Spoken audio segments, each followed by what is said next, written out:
Hi. Hi, John. Okay, do you want to put your hand up if you want a question? And you need the mic, thank you. Okay. Hi, congratulations. I wonder what your thoughts were when the board went up for 10 minutes added time at the end, how you felt, how agonising was that? I spoke to the fourth official and said, I think 8 would have been enough. And he said, I think you're lucky with 10. I said, okay, I agree. And there were a few situations, I think VAR and a few injuries. So I expected quite a few minutes. But of course, when you're 1-0 up and so much pressure from City, the whole game, to be honest, then the 10 minutes felt really long. But I think today it was our day. It was the Crystal Palace day. It was the day for our fans, and it just had to happen that we win. And it's in the end, I think there was no clear chance in the extra time. And credit to the players, how hard they worked today to get this clean sheet. Great goalkeeper, great mentality, and fantastic win. Next. Thank you. Hi Oliver, congratulations. The club have actually posted a clip of you talking about how if Pep plays at the same system again, you would solve it. Did he do anything that surprised you in that sense? And I suppose, what do you think the winning of the game for your team was? Yeah, first of all, I think City played so well. It was so hard. We never could get pressure on the ball. It's doing so well how they move, creating the situations, they drive the ball, they just want you to jump and then finding the pocket and going in behind. That's how they created their penalty. And this is we wanted to be more patient. This was our learning when we are too impatient and they find the space. Even there is no space, but they find it. I was surprised that he played with 2 strikers and 2 wingers, so very many attacking players, but it was so hard to defend. You could see Doku, Savinho, so great in 1v1. We always double up, so hard work with Ismail Assar, with Ebrechese. If you don't double up there, then they find the pocket and with 1-2 touches, and they did it a few times. And then we had the goalkeeper. We had 3-4 sliding tackles when we blocked the ball, and it was such an effort of the team. And now we have the reward, lifting the trophy and also scoring. Being very efficient, scoring an amazing goal. I think felt like it was the first time we were in their half.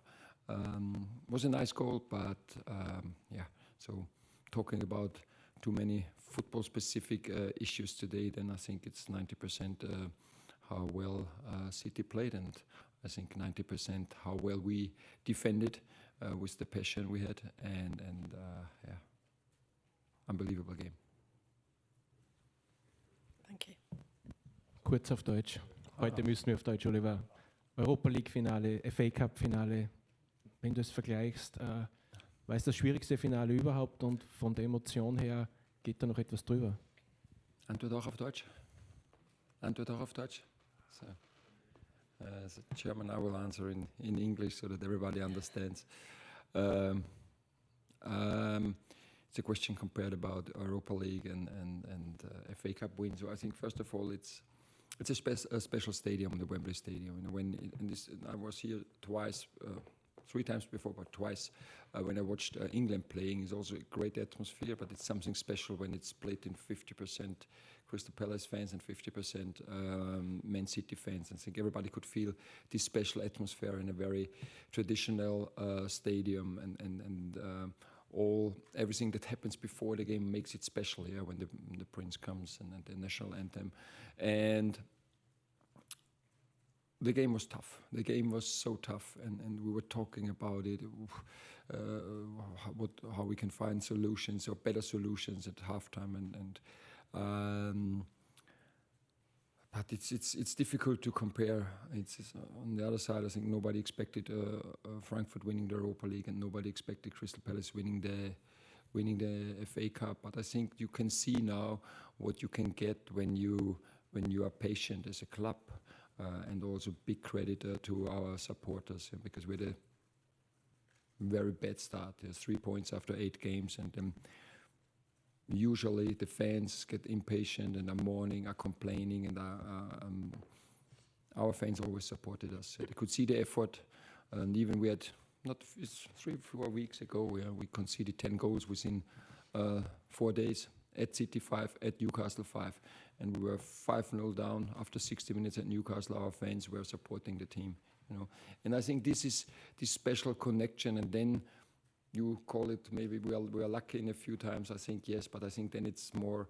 Then you deserve it. Yeah, when you always stick together, when you always support each other, and especially in difficult moments, you need support. Yeah, then you don't need somebody who kicks you. Then you need somebody to hug you. And this is what the fans gave to us, and that's why I think it's a special win for this club. It's a special win, especially a special win for our fans, and it's a great win for all of us. Okay. What was it like holding the trophy? Did it feel different?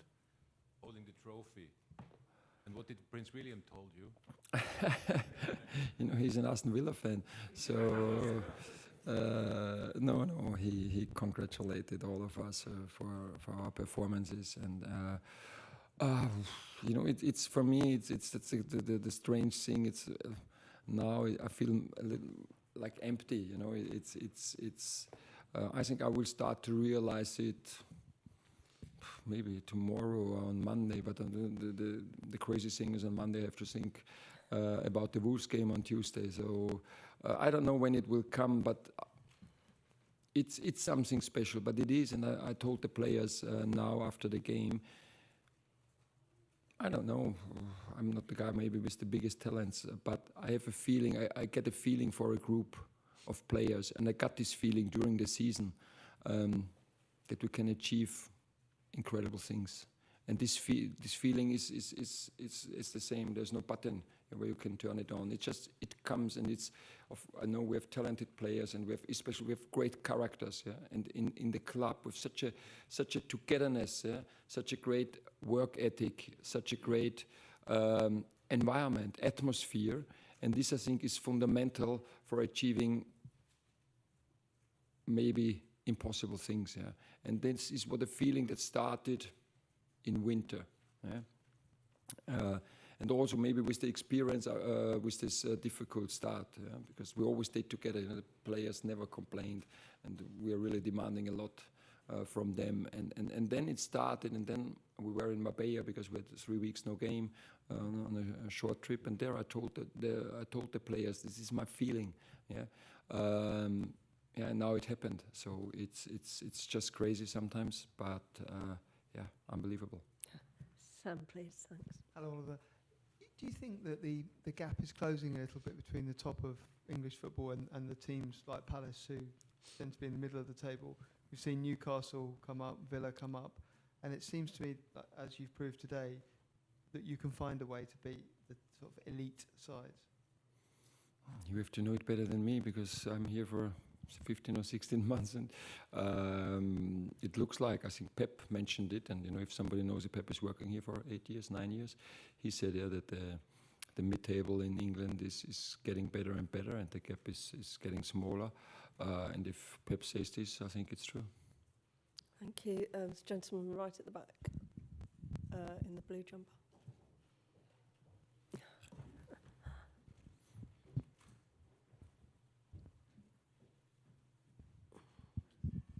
Congrats, Oliver. Massive achievement.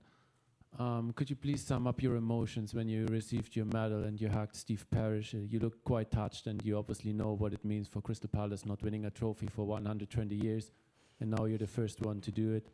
And secondly, when you saw Manchester City's lineup without a proper holding midfielder in the team, did it remind you of the Champions League final 2021?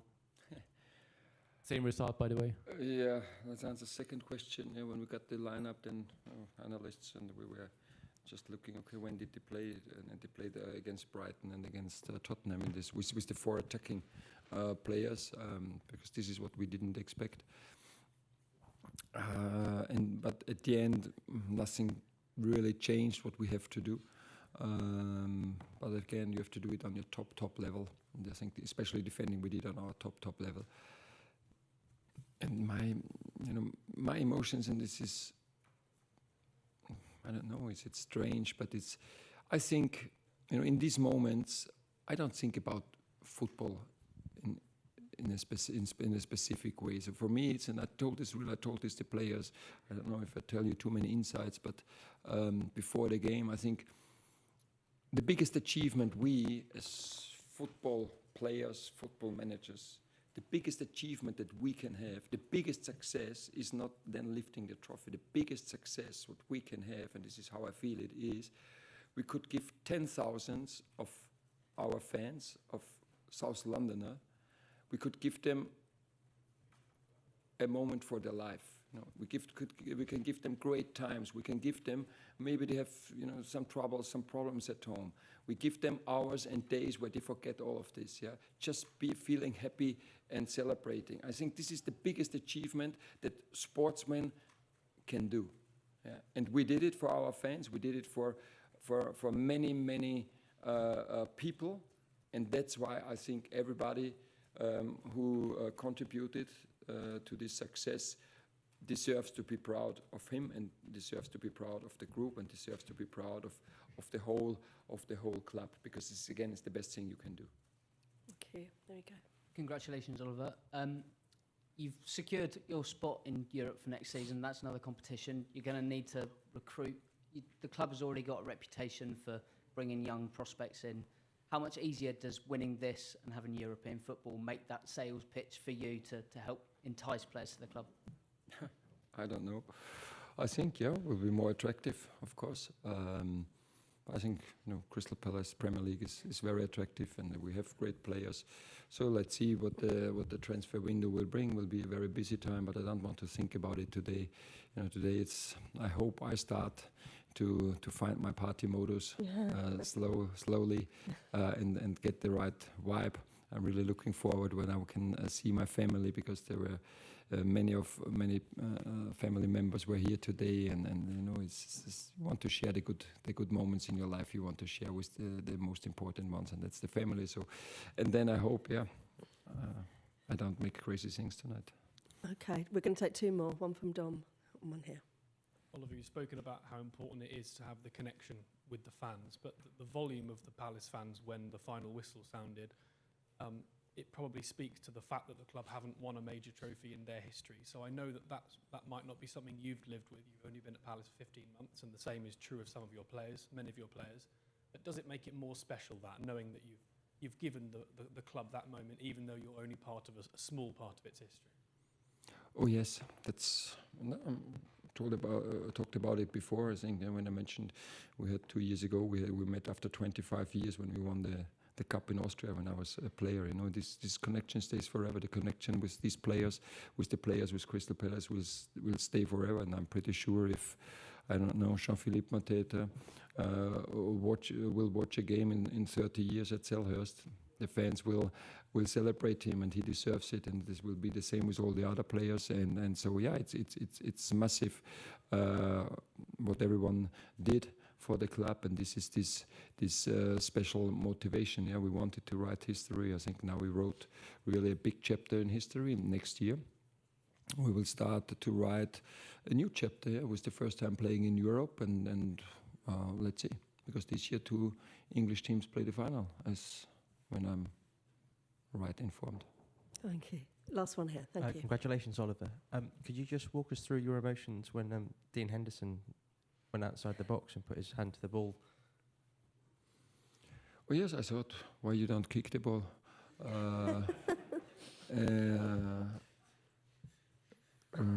Yeah, these were my thoughts. And then I had my fingers crossed that the VAR doesn't intervene. Everything worked. Good decision? Good decision? For us, definitely. Yeah. Thanks, everybody. We'll Thank leave you. it there. Cheers.